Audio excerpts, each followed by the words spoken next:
ملائکه ها چی گفت؟ ای جمعیت ملائک، آن چیزی را که من میدانم شما نمیدانید. از همین ساعت آفرینش آدم چی شد؟ سر شد. در روی زمین تا آفرینش آدم با قول بعض مفسران جنها زندگی میکردند. شاید که سوال به میان بیاید که این ملائک علم غیب از کجا میدانست که این طایفه انسان، این خلیفه که الحال خداوند بر ملائکه ها خبر داد که من خلیفه را در روی زمین می آفرم، ملائکه ها در حال گشته گفتند که این خلیفه مقصد از خلیفه این حضرت آدم بود. شاید سوال برمیان بیاد که ملائکه ها از کجا می دانستند که آدم در روی زمین را فساد میکند و خونریزی میکند، حالان که علم غیب در نزد خدا هست. مفسران میگویند زیرا که پیش از آدم در روی زمین جنها زندگی میکردند و جنها روی زمین فساد کردند و خونریزی در روی زمین کردند. یا شاید میگه تحلیل دیگری مفسران این است که در لوح المحفوظ جنها خوانده بودند که این سیر، این حالت خداوند در آن لوح المحفوظ کتابت کردگی بود. یا شاید میگن مفسران این که بغیر ملائک اونا میدانستند که همه مخلوقات خداوند در نزد خداوند عاصی و گناهکار میشوند، از این خاطر این سخن گفته بودند و هر دینها را یک جفت ساخت و هر دینها یک جایه شدند و فرزندهای اینها در روی دنیا پیدا شدن گرفت. و خداوند پیدایش آدم هم بسیار خوبه در سوره مؤمنون برای ما و شما حکایت میکند، خبر میدهد که انسان چگونه در شکم مادر آب تاب مییابد. گوش میاندازیم. اعوذ بالله من الشیطان الرجیم. بسم الله الرحمن الرحیم. ولقد خلقنا الانسان من سلالة من طین ثم جعلناه نطفة في قرار مکین. خداوند میگوید انسان ما از خاک آفرینش کردیم، پیدا کردیم، یعنی سلالة من طین ثم جعلناه نطفة في قرار مکین. البته همه این به یک معنای هست که انسان ما از نطفه آفرینش دادیم. ثم خلقنا نطفة علقة ثم خلقنا علقة مضغة ثم خلقنا مضغة عظاما فكسونا العظام لحما ثم خلقنا خداوند چی میگوید؟ میگوید خلق کردیم انسان اولا از یک نطفه آب سفیدی که در رحم مادر پرتافته شد و بعد 40 روز این نطفه، این آب سفید به یک خونپاره مبدل شد و بعد از آن این خونپاره به گوشتپاره مبدل شد. بعد از آن این گوشتپاره به استخوان مبدل شد. ثم کسونا العظام لحما. بعد از آن ما اطراف این استخوان پر از گوشت ساختیم. ثم انشأناه خلقا آخر. بعد از آن ما ایراد جان در وجود این آدمی که در شکم مادر است ما جان دمیدیم. فتبارک الله احسن الخالقین. چه مبارک ذاتی هست که این گونه انسان خلق می سازد. مفسران میگوید فتبارک الله احسن الخالقین. این آیت وقتی که حضرت رسول اکرم میگه به مردم خبر میداد ترتیب آفرینشی آدم و فتبارک الله احسن الخالقین ناگفته که میگه رسول اکرم خنده کردند. صحابه گفتند باعث خنده چی هست؟ گفت الحال این سخنی که فتبارک الله احسن الخالقین که از زمان عمر صدا داد دوام آیت به همین سخن عمر انجام می‌یابد. حضرت عمر گفتند شکر به سوی خدا که در 4 آیت با خدا چی شدم؟ با خدا در سخن خداوندی پیشگویی کردم که این سخن من با سخن خداوندی راست آمد. وقتی حضرت رسول اکرم که آفرینش آدم گپ میزد، حضرت عمر در آخرش گفت فتبارک الله احسن الخالقین. چه مبارک ذاتی هست که این گونه انسان خوب آفرینش داد که از یک نطفه به خون، از خون به گوشت، از گوشت به استخوان، اینا مبدل ساخت. بعداً جان در وجود این چکار کرد؟ پیدا کرد.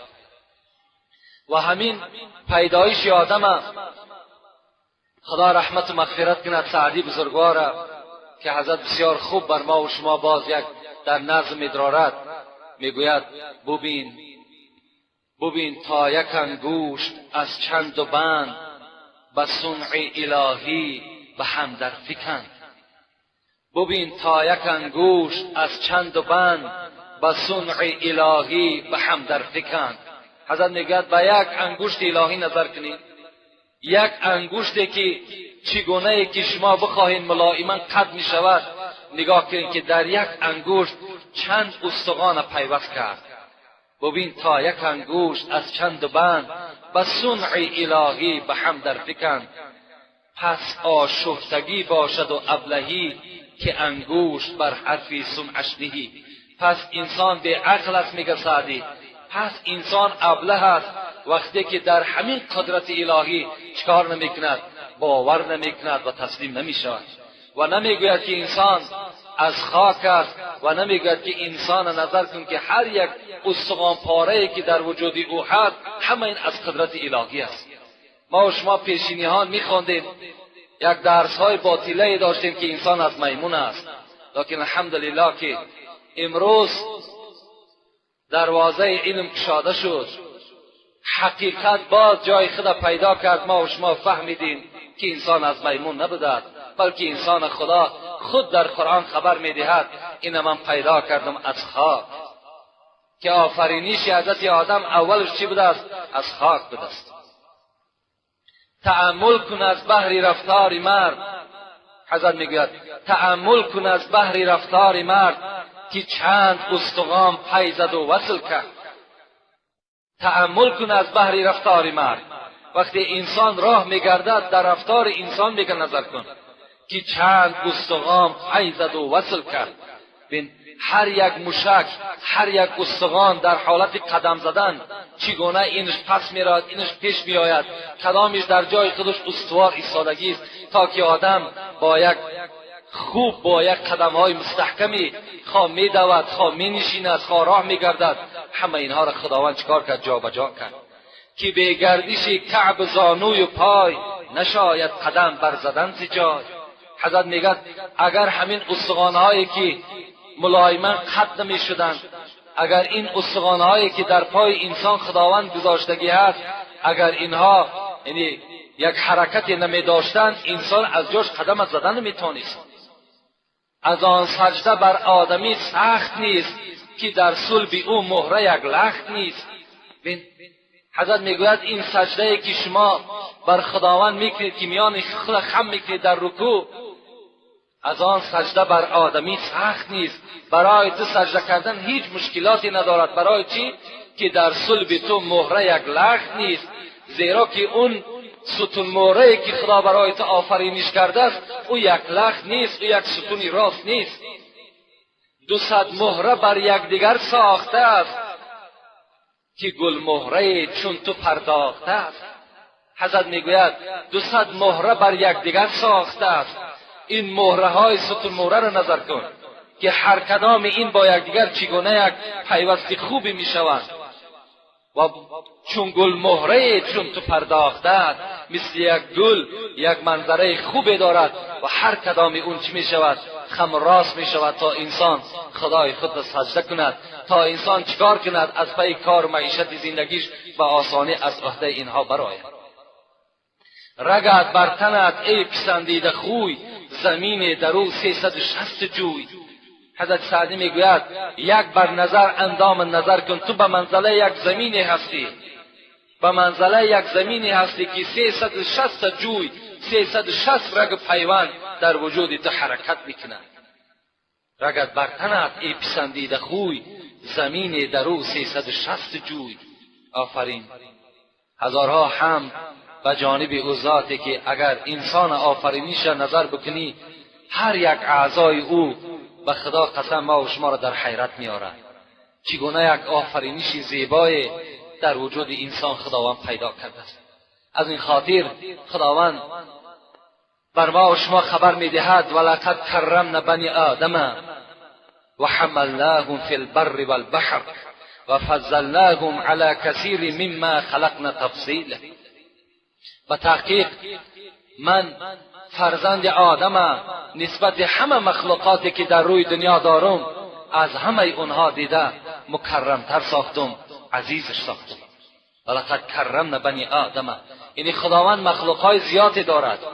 ما و شما گاه وقت دعا میکنیم 18,000 مخلوق میگیم، در اصل 18,000 مخلوق خدایی البته موجود هست و از بین این 18,000 مخلوق فرزند انسان خدا میگد ولقد کرمنا بنی آدم. فقط و فقط فرزند آدم من در بین همه اینها چیکار کردم؟ مکرم ساختم. از همه این مخلوقات دیده قدر ما و شما در نزد خداوند از همه بالا هست. ما شیء اکرم علی الله یوم القیامة من ابن آدم. رسول اکرم میگوید در روز قیامت از فرزند آدم دیده دیگر مخلوق هیچ کدامش در نزد خدا قدری ندارد. قیل یا رسول الله ولا الملائکه، میگه رسول الله را سوال کردند آیا ملائکه هم دیده از خدا از این فرزند آدم دیده پستر است؟ رسول الله گفتند ولا الملائکه، ملائکه هم در نزد آدم هیچ قدر و قیمتی ندارد. در روز قیامت از فرزند آدم دیده دیگر هیچ چیز در نزد خدا، حتی ملائکه ها هم در سینه دوم بعد انسان قرار میگیرند. ان المؤمن اکرم علی الله من ملک مقرب. رسول اکرم میگوید حتی بنده مؤمن فرزند انسان در نزد خداوند از ملائکه مقرب دیده در نزد خداوند نزدیکتر است، با قدرتر است، با فضلتر است. نظر به سوی خود کن که تو جان دل ربایی. نظر به سوی خود کن که تو جان دل ربایی. شاعر میگوید ای انسان نظر به سوی خود بکن، نظر به سوی خود کن که تو جان دل ربایی. مفکن به خاک خود را که تو از بلند جایی. تو ز چشم خود نهانی، تو کمال خود چی دانی؟ چو دور از صدف برون آ که تو بس گران بهایی. حضرت میگوید نه دور قدر دارد، نه صدف مثل تو قدر دارد.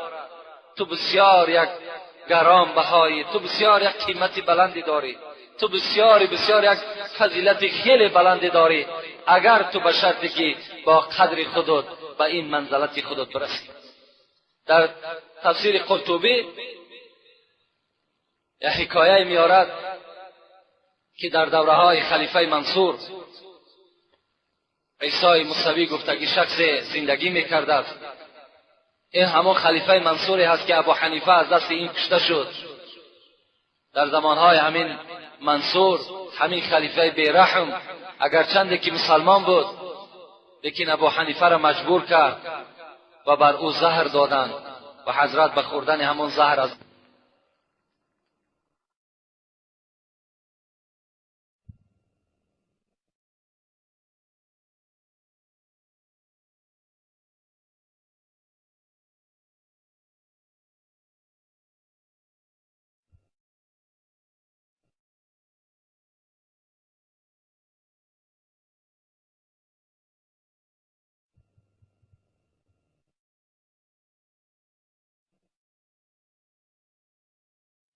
این ابو حنیفه که خیلی امام مشهوری هست، حضرت بین برای چی؟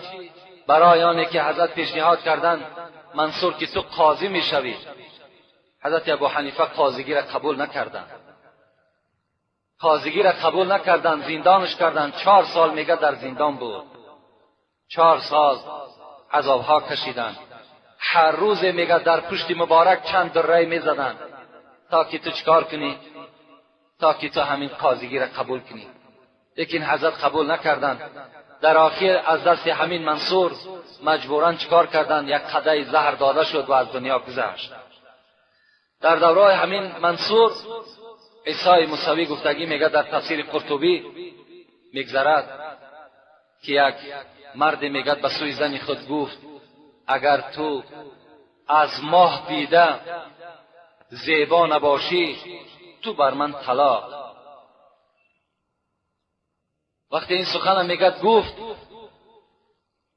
این زن میگد چند روزی از این مرد جدا شدند، زیرا که این شرطی که این شوهری او گذاشت که تو از ماه دیده اگر زیبا نباشی تو در نزد من طلاق هستی. در حال نزد عالما میگه مراجعت کرد که شوهر من چنین شرطی مانده است که اگر تو از ماه دیده زیبا نباشی تو بر من حرام هستی. چیکار کنم؟ آیا یگان فتوایی دارد که ما باز حیات خودمانه از سر نو بنیاد کنیم؟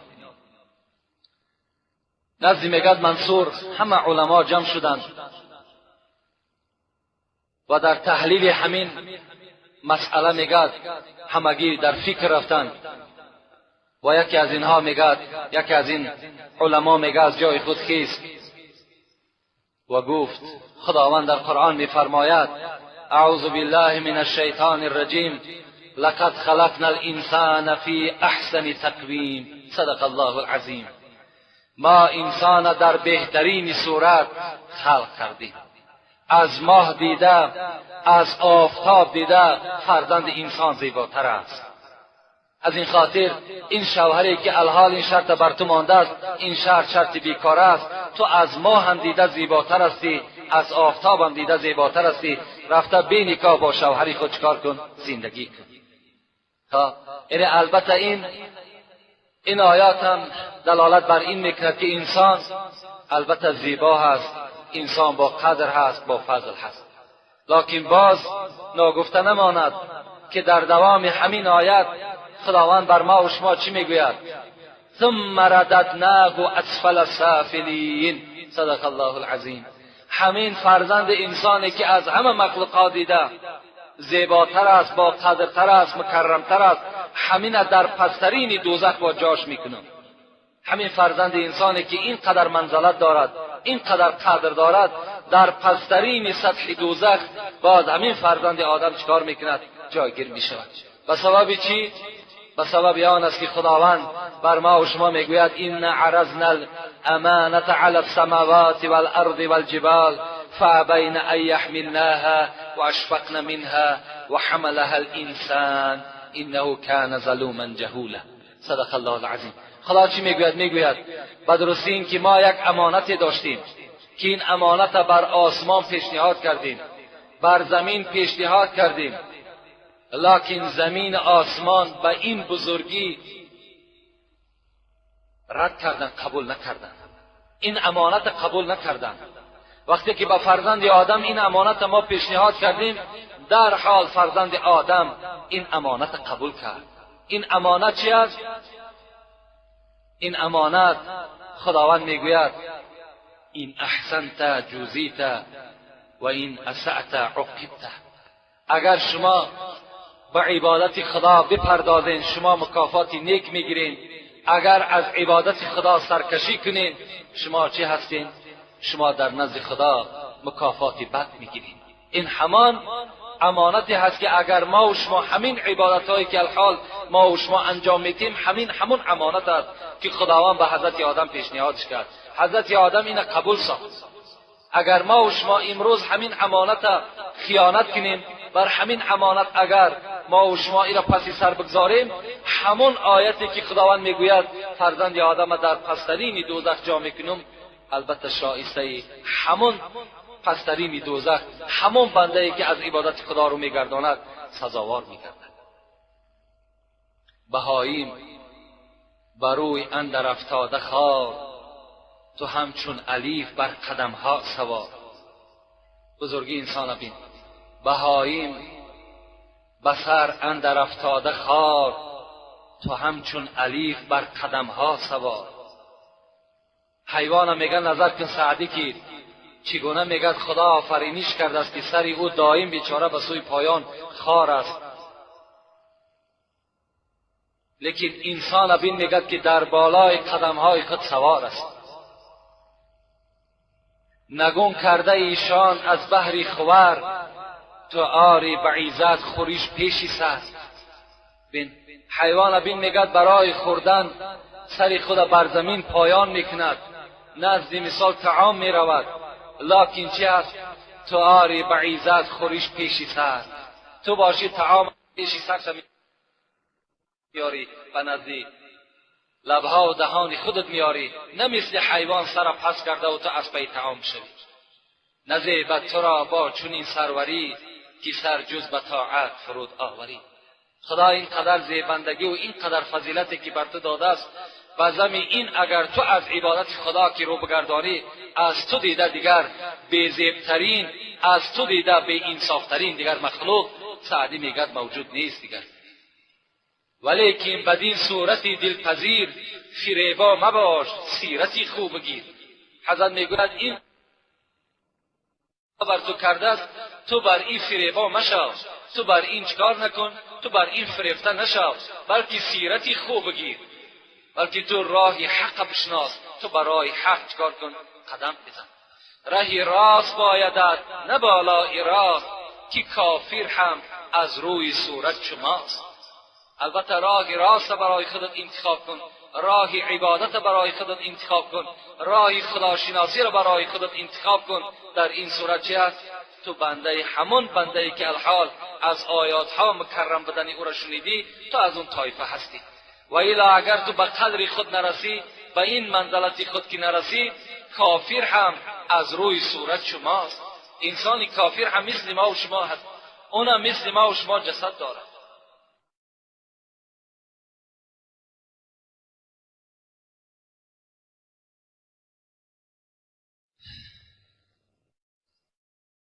زندگی مخصوص بهر بندگی است، زندگی بی بندگی شرمندگی است.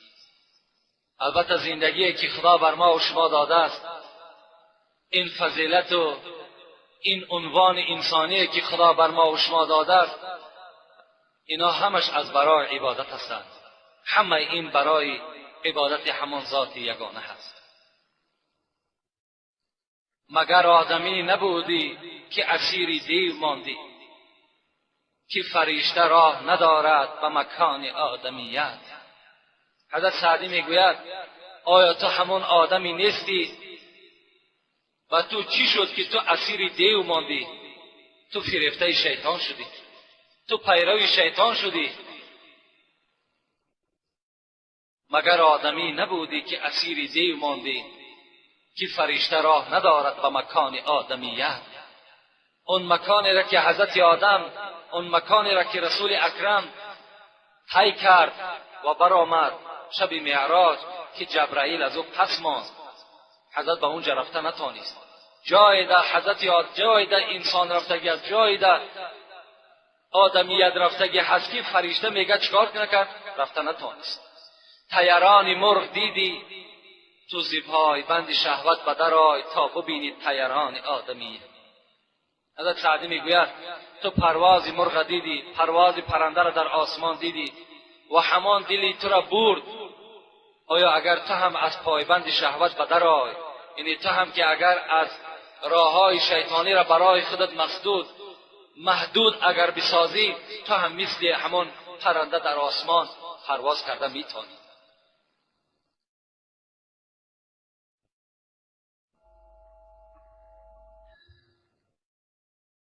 امروز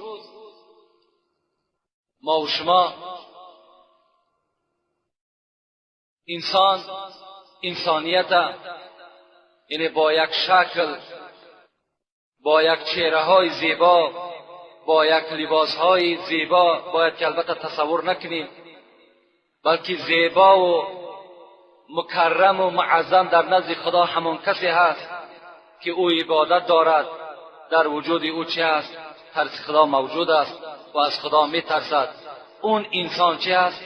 اون انسان در نزد خدا این منزلت‌هایی که الحال از آیات‌ها بر شما خواندم، از حدیث‌ها خواندم، البته همین اون کس موفق است. و الا به این قد زیبامان و به این ثروت و دولتمان و به این مرکب‌هایی که ما و شما سوار میشیم، البته به این ما و شما هیچ ننازیم، زیرا یعنی انسان به اینها در نزد خداوند شناخته هم نمی‌شود، در این هیچ قدر و منزلت هم پیدا کرده نمی‌تواند. علی خوش به حال همه ما و شما که همان انسانی که الحال من برای شما معین کردم و برای شما خبر دادم البته همین است. این یک مختصرا درباره فضیلت و درباره آن وظیفه هایی که انسان بر دوش خود دارد. البته وظیفه همه ما و شما معلوم است.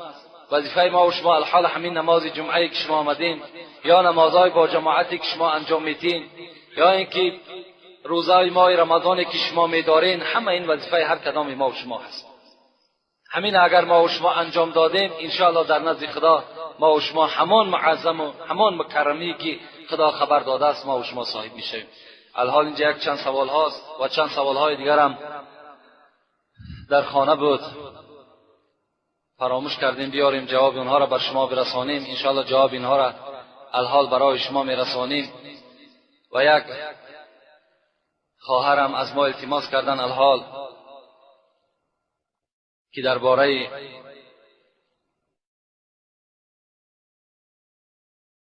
حقوقهای شوهر و حقوقهای زن بر ما کمی حکایت میکردین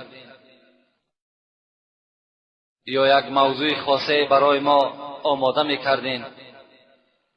انشاءالله البته ما وعده کردیم که ما که به گوش مردم، به گوش این مردها این موضوع را البته رساندگی بدیم.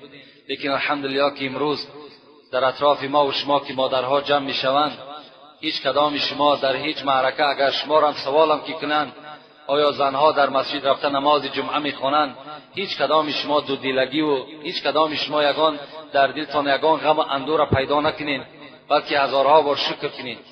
شکر کنین که امروز در مسجدهایی که در اطراف ما و شما هست، 6 یا 7 مسجد جامعی که در کلاب ما و شما فعالیت دارد که در داخل اونها زنها نماز میخوانند، امروز به خدا قسم این شرف است. هزارها بار شکر. علی خصوص من شکرانه میکنم که امروز زنهای ما و شما آمده صدای امر معروف و نهی از منکر میشنوند، در این موعظه های ما و شما اشتراک میکنند. البته آبادی خانه‌ام، آبادی جمعیتم همش از چی است؟ از زنها عبارت هستند. زن بسیار یک اهمیت کلان در جامعه ما و شما اجرا میکنند. از این خاطر خوش به حال این الحال مادر خواهرهایی که آمدن در نماز جمعه اشتراک میکنند، برابر همین مردهایی که در گردنشان فرض است نماز جمعه خواندن مثل همین ثواب میگیرند. لکن فقط و فقط از همه خواهرها التماس دارم که همان سطرهای اسلامی که برای نماز جمعه آماده میکنند میآیند در کوچه هم همین ترک نسازند. برای در بعض سوالها از من آمده است بعضی خواهرها با سطر میان نماز جماعت میخوانند، نماز جماعت جمعه را میخوانند، لکن در کوچه وقتی که اگر میبرایند سطر اسلامی را ترک میکنند. وقتی سطر اسلامی که در کوچه که ترک شد، این نماز و این عبادت های خیری که این خواهر میکند همش حبطه و باطله میشوند. این نماز، این سطر فقط برای نماز نیست. وقتی که انسان از خانه بیرون شد، یعنی در داخل خانه میتونی که تو یعنی بی سطر نزد خسرت است، خوشتاملت است، نزد ایورت است، نزد شوهرت است، نزد فرزندت است، میتونی ترک سطر کنی. لکن در کوچه و در مسجد برای زنها رخصت نیست که ترک سطر کنند. یعنی همان روی مالی که گردنهای اونها را، پیشای بری اونها را بسته میکند و آن پاچه هایی که البته از بجلک پایانتر است میپوشاند، این هم در نماز و هم در کوچه برای زنها استفاده کردنش فرض است. مبادایی که اگر در کوچه بغیر سطر اینها اگر حرکت کنند، تمام عبادت هاشون باطله میسازند و بیکاره میسازند. ولی انشاءالله در باب این یعنی قدر زنها در اسلام چی منزلت دارند و چگونه اسلام قدر اینها را بلند کرد، خدا خواسته باشد البته در یگان صحبت‌های آماده میکنیم. لکن یک برادر بسیار از ما التماس کردن که در نماز جمعه آینده همین جنگ احد که در این شکست مسلمان ها بود، همین بر سمع ما میرساندی، بسیار تاکید بسیار کردند. البته این جنگ خیلی جنگ مشکلی بود. در این جنگ بعد جنگ بدر هست که در جنگ بدر مسلمان ها خیلی یک ظفر کلان یافتند و بسیار یک غنیمت گرفتند. که عدد اونها به 313 نفر میرسید که 70 اشتر داشتند میگد و 2 اسب داشتند و همگی 8 شمشیر داشتند. در عوض 3000 قریشی هایی که از دین محمدی بیگانه بودند به آنها جنگیدند و خداوند به یاردم ملائکه ها اینها را ظفر داد. بعد این جنگ بدر، این جنگ احد چی شد؟ جنگ احد سر زد که البته ما وعده دادیم انشاءالله جمعه آینده در همین جنگ احد برای شما حکایه میکنیم که در اینجا 70 تا از صحابه های پیغمبر خدا هم شهید شدند به سرداری حضرت امیر حمزه عمک پیغمبری خدا. انشاءالله این حکایت جمعه آینده خدا خواسته باشد و سمع شما البته میرسانیم. الحال یک چند سوال هاست، همین سوال ها را جواب بگیم. السلام علیکم نامنای محترم، یک پسرم در تحصیل علم می باشد، در حقش دعا کنید. خدای مهربان جمیع آن فرزندهایی که از جانب ما و شما بیرون از خاندان هستند و در سفرهای تحصیل علم هستند یا برای زندگی بیرون از خاندان شدند، خدای صحت و سلامت برده و صحت و سلامت برگشته به خاندان آمدن خدای موفق شما سازد. آمین و رب العالمین. السلام علیکم دامنای عزیز، همین سوال را پره بر من فهمونید که فوتبال کردن اوبال است یا نه. یعنی فوتبال در اسلام هیچ اوبالی ندارد. فوتبال بازی کردن یگان گناه ندارد. در یگان احادیث های پیغمبر خدا، در یگان سخن مجتهدین ما و شما، در همین 4 سخن، یعنی 4 امامی که از ما و شما، در هیچ کدام همین منع فوتبال نآمده. یعنی بین رسول اکرم ما و شما را ترغیب به سوی چی میکند؟ ترغیب به سوی شناوری، ترغیب به سوی کمانزنی، ترغیب به سوی اسب سواری. یعنی رسول الله میگوید که اینها در شما چیکار کنین؟ اینها را شما بیاموزین. همه اینها عبارت از چی است؟ وقتی انسان اسب میدواند یا انسان، حتی بین رسول اکرم گوشتین میگرفتند و با حضرت عایشه مثل که امروز یعنی 100 متر و 200 متر میدوند، همین مسابقه ها را با عایشه صدیقه حتی کردند. یعنی تمام نوع همین ورزش همش حلال است، هیچ کدامش گناهی ندارد. همه این برای آب و تاب است. از آنه که مثال بچه ما و شما در قد راه می نشیند غیبت میکند، از آنه که مثال فرزند ما و شما به یک کاری مثال عرق نوشی است، کینا تماشاکنی است یا یک کاری بیهوده دیگر مشغول می شود، اگر فوتبال بازی کند چی جایی گناهش؟ هیچ جای گناهی ندارد. فقط مانع نماز نشود.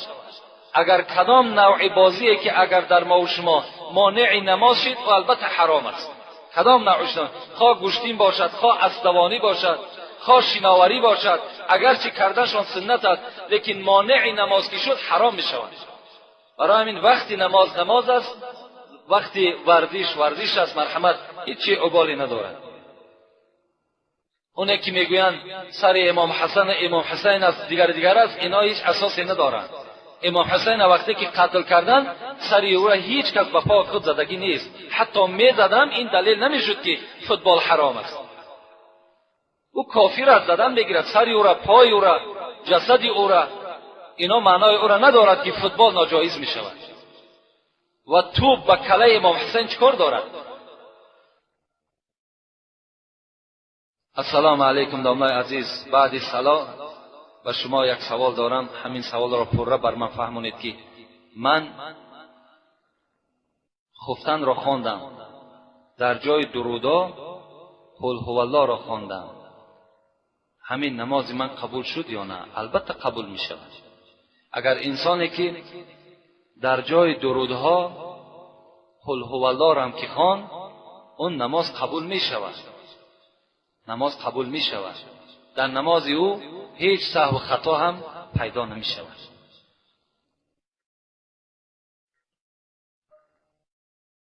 لکن این معنای او را ندارد که مثال ما و شما اگر در جای درودها هم اگر سوره اخلاص هم که بخوانیم نماز ما درست شدن میگیرد، یعنی در جای او همین را خواندن بگیریم. البته در جای اخلاص، در جای درودها اخلاص خواندن سهونش انسان گناهکار نمیکنه. لکن این ما و شما قصدا نکنید، زیرا که یعنی تغییرات در همین موضع ها می شود، اینجا ترک سنت می شود. ما و شما گناهکار میشیم اگر دیده و دانسته و قصدن بکنیم. السلام علیکم آقای حاجی. اولا سلام بر شما. بعد از سلام من میخواهم که یک سوال را بر شما بگویم و شما به این سوال ما پرره پاسخ گردانید. سوال ما این میباشد: بعضی آدمان میگویند که تی کش را تراشیدن اوبال است، بعضی ها میگویند که اوبال نیست. من میخواهم که با این سوال ما پرره پاسخ گردانید. از شما خواهش میکنم که درباره این سوال کمی معلومات نشنیدیم. یعنی زیر کش تراشیدن یا چیدن هر دوش سنت است. یعنی چیدنش هم آمدگی است در حدیث ها، تراشیدنش هم آمدگی است. لیکن در تراشیدنش نه، بلکه در تراشیدنش نه، در چیندنش بعض فضیلت ها را رسول اکرم خبر دادند. یعنی اگر انسان زیر کش میچیند، یعنی بینایی چشمش، روشنی چشمش زیاد می شود. گفته پیغمبر خدا بر ما و شما خبر دادند. و الا اگر کسی که یعنی زیر کشم تراشیدن در مسئله ها میگذرد، در حدیث ها میگذرد، هیچ ابالی ندارد، گناهکاری ندارد. کسی میخواهد میتراشد، کسی میخواهد چیندن میگیرد، باکی ندارد. السلام علیکم داملای محترم. حاجی داملا میرزا مراد برادری داشتم گذشته شدند و از او یک دختر و 2 پسر باقی ماند. آنها همگی در نزد من تحصیل علم دین میکنند. اولا در حق برادرم، ثانی در حق دختر و پسرانش دعا کنید که صاحب علم عملی شوند. با احترام یکی از مخلصان شما. خدای مهربان اون برادر روح ارواحش شاد، قبرش خدای مهربان پر نور و فرزندهاش پروردگار و علم نافع، علم با عمل نصیب و روزیشون سازد و دائما دعاگو در حق پدر مادر و خلق جمعیتش خدا نصیب و روزیش سازد. آمین و رب العالمین.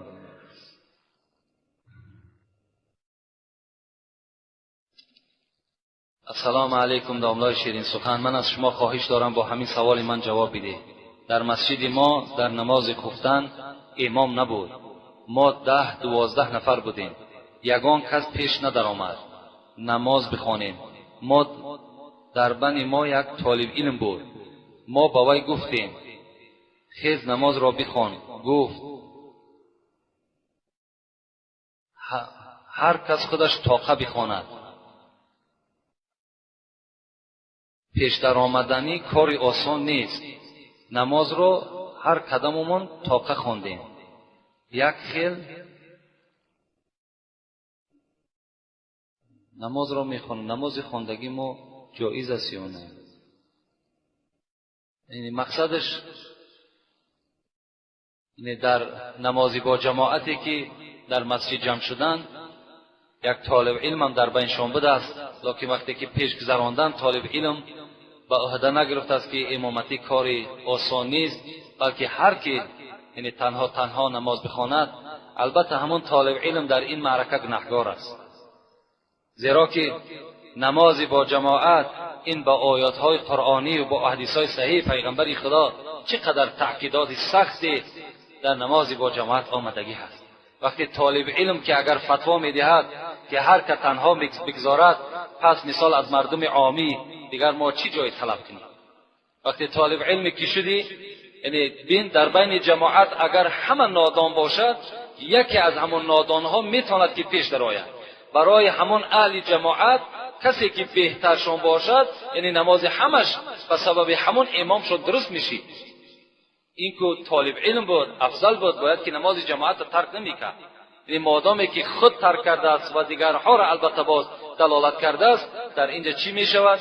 البته گناهکار میشود. من افتا بغیر علم کان اسم علی من افتا. پیغمبر میگه کسی فتوا میدهد در مسئله که علم در او ندارد، چه هست؟ در نزد خدا در فتوای دادگیش مسئول است و گناهکار است.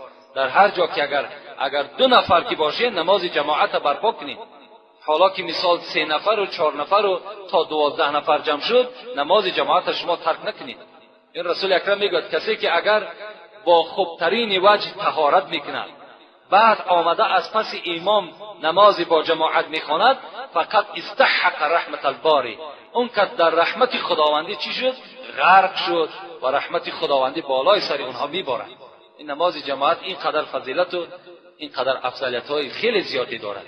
از این خاطر کدامت که نباشین، اگر کمی بهتر از همون قوم باشین، پیش در آمده نماز مردم بخونین، انشاءالله ثواب میگیرین.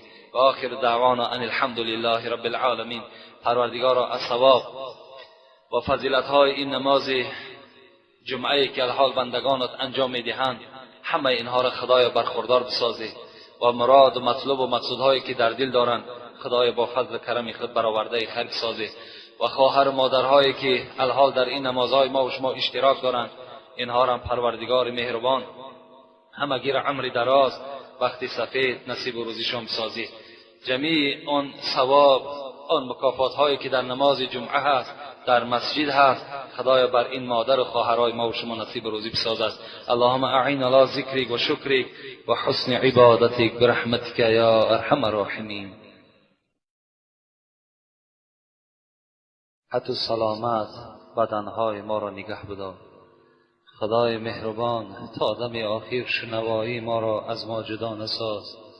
خدایا تا دم آخر بینایی ما را از ما نگیر. اللهم انا نعوذ بک من الکفر. پروردگارا از کافر شدن در دین تو ما را و اولاد ما را خدایا نگه بدار. اللهم انا نعوذ بک من عذاب القبر و من فتنة المسیح الدجال. پروردگارا ما را از عذاب قبر، از فتنه هایی که در داخل قبر هست خدایا نجات بده و خدایا از دجال و از پیروی دجال پروردگارا ما را نگه بدار. اللهم اعن علی ذکرک و شکرک و حسن عبادتک برحمتک یا ارحم الراحمین. اللهم صل و سلم و بارک علی. پروردگارا تا جمعه دیگر این جمعیت ما را صحت و سلامت و در قید حیات خدایا نگهشان بداری. طاعت عبادت هاشون باز هم از این هفته دیده زیباتر بسازی و درگاهت خدایا مقبول بسازی. ربنا افتح بیننا و بین قومنا بالحق و انت خیر الفاتحین برحمتک یا ارحم. خوش آمدین.